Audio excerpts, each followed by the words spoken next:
Welcome to this lecture series in group theory. In this lecture, we'll be discussing what is known as the fourth isomorphism theorem. And let us recall a few things that we need for this lecture. So, first, we need, or maybe not first, but we need the third isomorphism theorem, which says that if we have two normal subgroups of a group G, call them H and K, and H is contained in K, so automatically we have H is also a normal subgroup of K, then K mod H, which is a group, makes sense because H is normal in K. K mod H is a normal subgroup of G mod H. And further, this quotient is this quotient. So that's the third isomorphism theorem. Let us also see this basic property that if we have a group homomorphism, then the image of a subgroup of G under the homomorphism is a subgroup of the target group. And pre-image of a subgroup of the target group is a subgroup of the parent of the domain group. So I haven't written that part here, but that's also there. So maybe I can write it here. So if B is a subgroup of H, so if B is a subgroup of H, then phi inverse B is a subgroup of G. So that's also true. So images and pre-images of images and pre-images of subgroups under group homomorphisms are again subgroups. All right.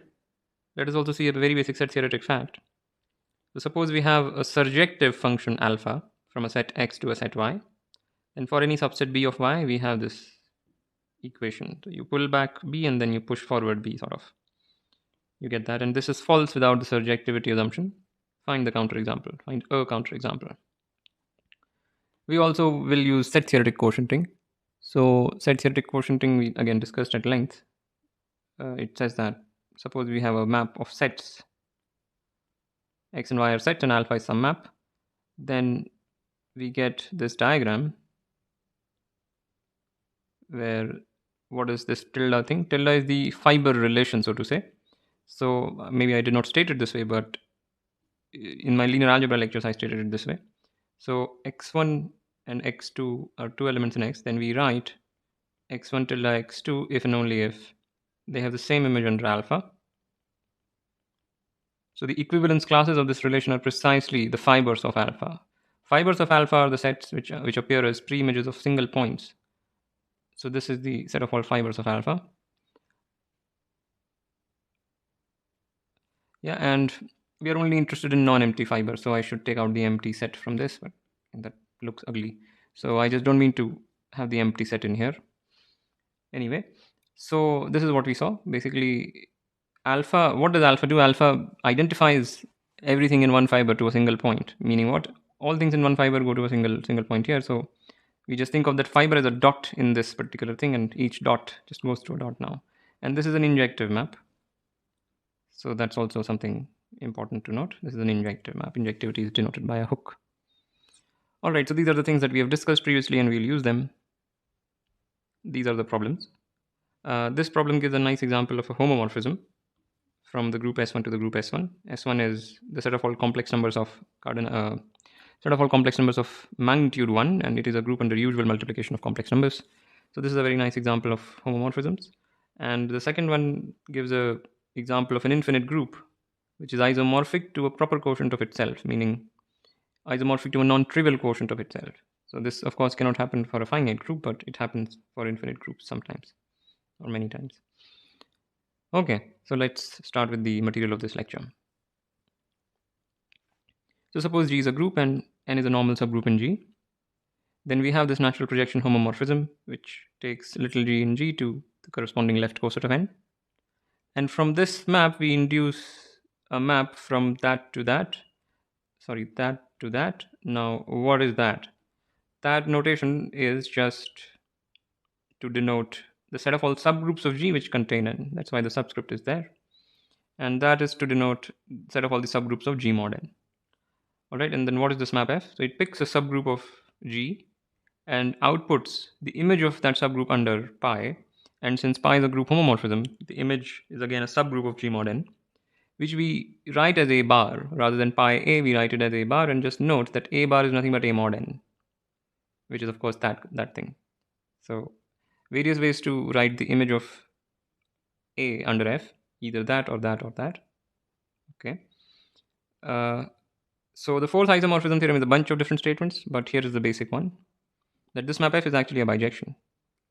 And further, the preimage of a point H in this set is just the preimage of that thing. Now think of H as a subgroup of or a subset of G mod n. Then we can talk about its preimage into the map pi. So the preimage under F and the preimage under pi coincide.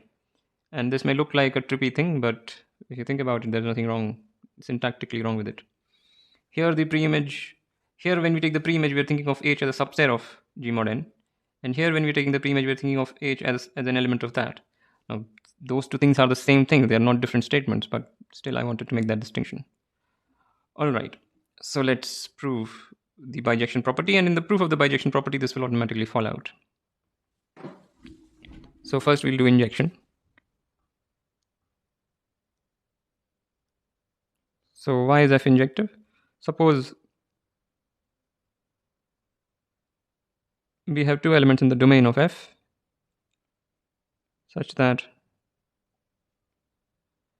they have the same image under F. So what we want to show that is A equals B. And that will prove injectivity. So to do that, we'll show that A is contained in B and B is contained in A. So to show that A is contained in B, let's just pick something arbitrary in A. Now since FA equals FB, we have, by definition of F, pi A equals pi B, which implies A mod n equals B mod n, which implies an is an element of that. Why? Because an is of course there, and since this is equal to that, an is also there. Okay, this implies an equals bn for some b in capital B, which implies B inverse A is an n, which implies, now since n is contained in A, why is that? Because A is after all an element of this guy, and this is precisely the set of all those subgroups of G which contain n. So A and B both contain n, and hence in particular A contains n. So this implies that, let me write B because this is what I want. Both are correct, but I want really to use B. So this implies that A is in B. And all this reasoning therefore shows that A is contained in B. And one can similarly show that B is contained in A. And therefore injectivity follows. So F is injective. Surjectivity.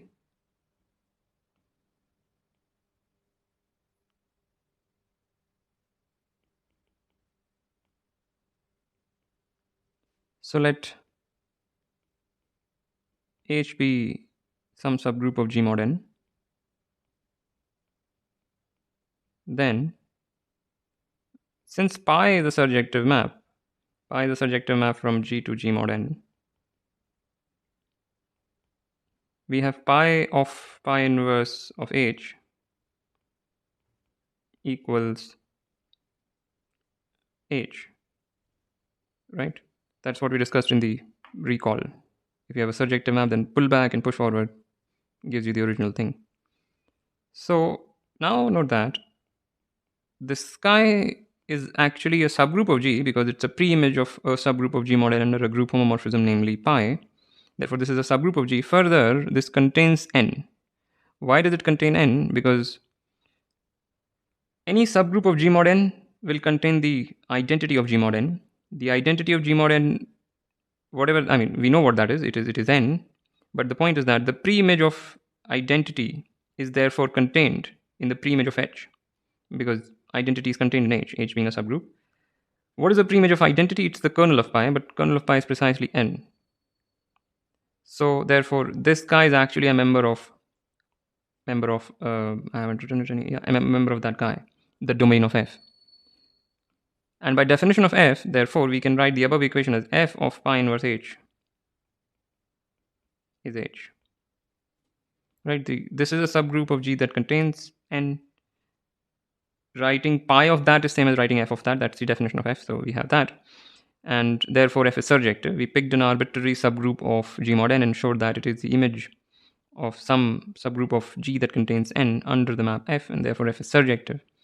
But this shows also this fact, because since f is bijective, I mean, we have just shown that it is both injective and surjective, therefore it is bijective, and this equation also shows that pi inverse h equals f inverse h.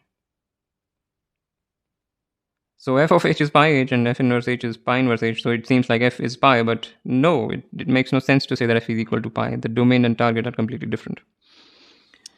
Alright, so I hope I haven't confused anyone. So that's one thing, but now there are several properties of this particular bijection that the fourth isomorphism theorem states. So here is the first property. So suppose for two elements in the domain of f, meaning two subgroups of G that contain n, we have the following. That A is a subgroup of B if and only if A bar is a subgroup of B bar. Again, remember, A bar is pi A and B bar is pi B, or A bar is FA and B bar is FB. Okay, so this is easy. Let's do it. So here's the proof. So if A is a subgroup of B, then clearly pi A is a subgroup of pi B, because clearly pi A will be contained in pi B, and since pi and pi B are both subgroups, pi A will be a subgroup of pi B. This implies A bar is a subgroup of B bar, so that's just a change of notation, and hence this is true. If A bar is contained in B bar, then pi inverse A bar is a subgroup of pi inverse B bar. If A bar is a subgroup of B bar, then clearly their preimages under pi will respect the containment, and hence this guy will be a subgroup of that guy. This is a subgroup of G simply because it is a preimage of a subgroup under a group homomorphism, and so on. So this holds. But as we saw, pi inverse of any subgroup of G mod n is nothing but f inverse of that subgroup, and therefore we have that. And what is f inverse A bar? F inverse A bar is just A, because f of A is A bar and f is a bijection. So we have that. I mean, one could have directly shown that this is equal to that and this is equal to that. That's just an exercise, but I'm doing it via something we have already proven. We just proved that f is a bijection, and I used it, and I also used this equality which we stated here. Okay, so this is nice. The second property is that if A is a subgroup of B, where of course A and B are members of this set, meaning subgroups that contain n, so then the index of A in B is same as the index of A bar in B.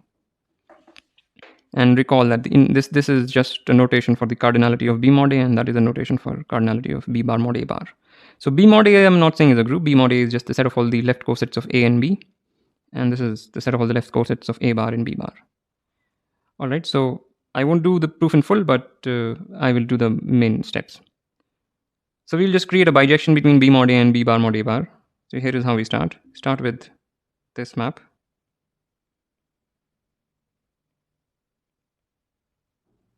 Sorry, no, I didn't mean that. This is B mod n, which is B bar. So B bar is B mod n, and we have just this map which takes little b to Bn, and we factor out by B bar mod A bar. So this map is just little b bar going to B bar A bar. This is a trippy notation, but B bar is just a notation for Bn, and B bar A bar then we understand because we understand cosets. So that's what this map is. This is, you could call this a natural projection map, even though this is not a homomorphism, simply because this is not necessarily a group. All right. So the composite is something that I will call alpha. And now here is the exercise. Show that the fibers of alpha are precisely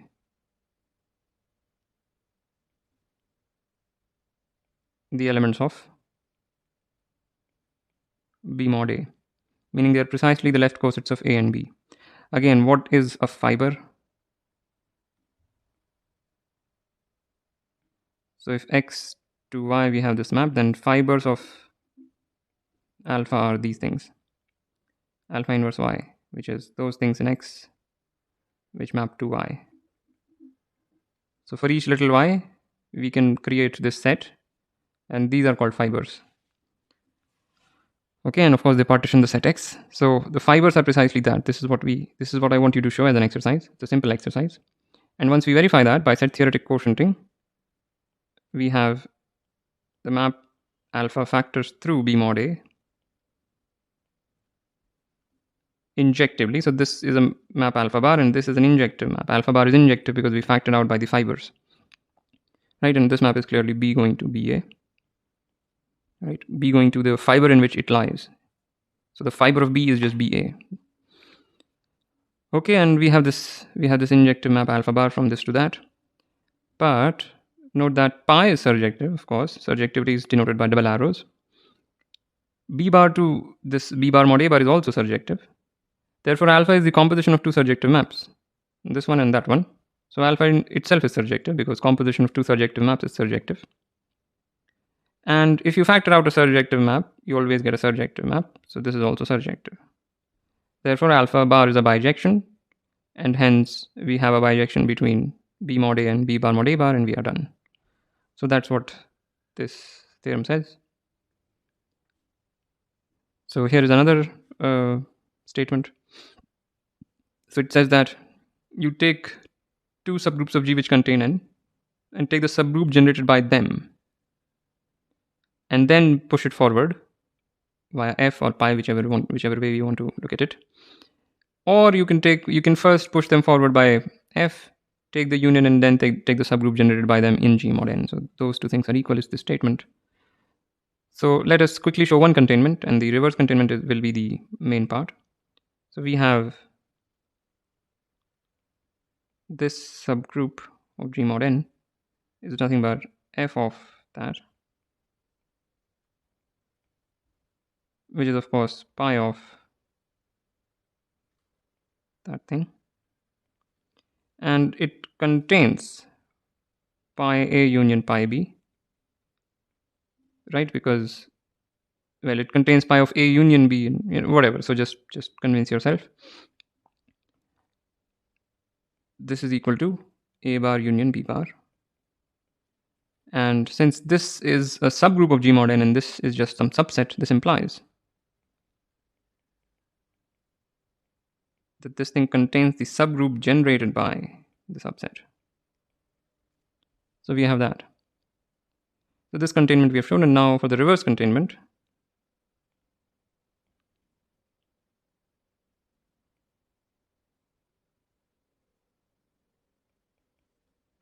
we will show that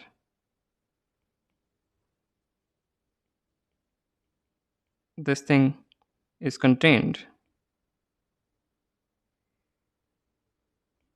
in every subgroup of G mod N, which we will write as G bar, which that contains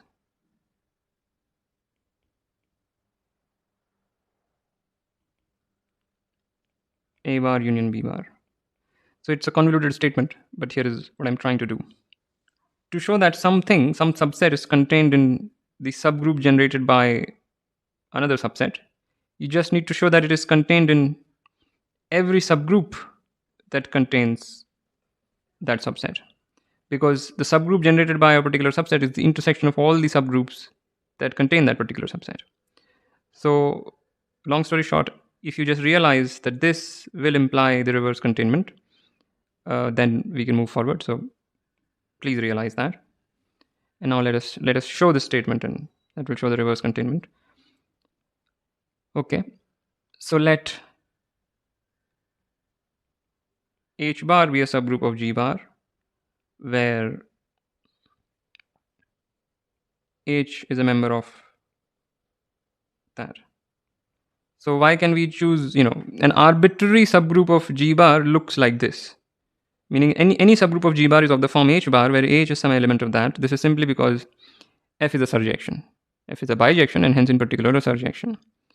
So H is a subgroup of G that contains N, and if you push it forward by pi, you get a subgroup of G bar, and all subgroups of G bar appear that way.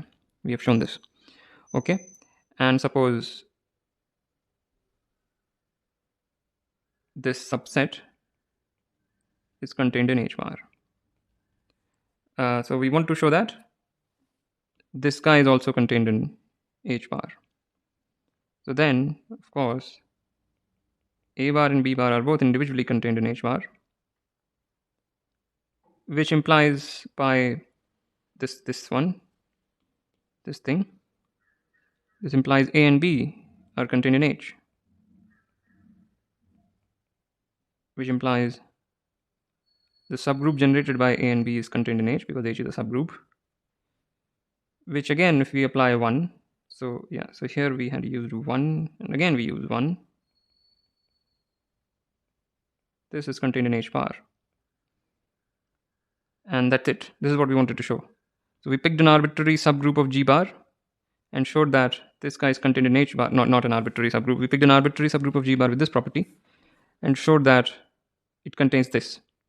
And therefore, the intersection of all the subgroups that contain this guy will also contain this. And hence, the subgroup generated by this guy will contain this. And that's it. That's the reverse containment of this one, which shows 3. All right. The fourth one is an exercise. This is a simple one.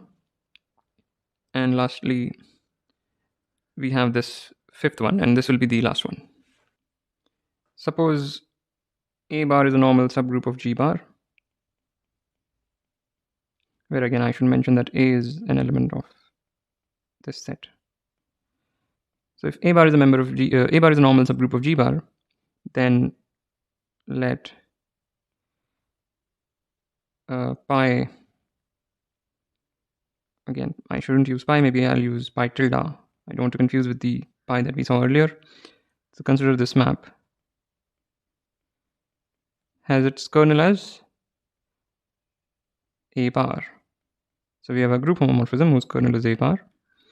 Now consider this composition, G to G bar, and then from G bar we go to G bar modulo A bar via pi tilde.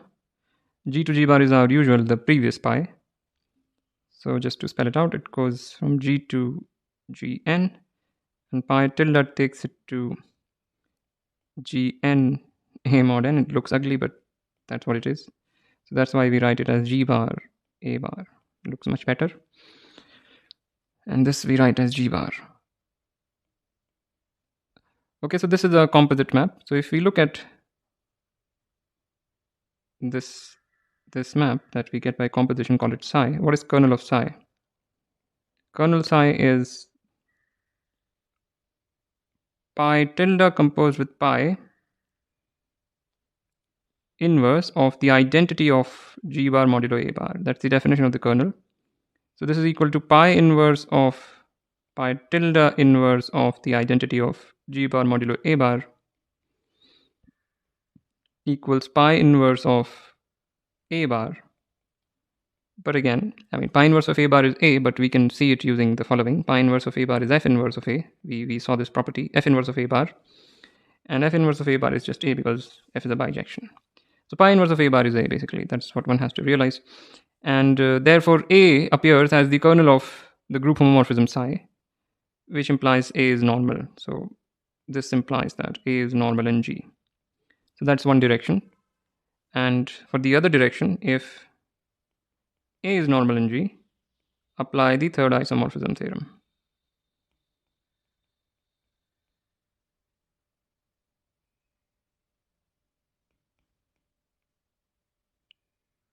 So that's it. So these are some bunch of properties that hold for the map F. All of this was meant to be an exercise. Usually in textbooks, no proof is given. Authors just leave it as an exercise, but I gave some details. All right, so as usual, like, comment, share, subscribe. I also have Patreon. The link is in the description below. Thank you for listening, and I'll see you next time.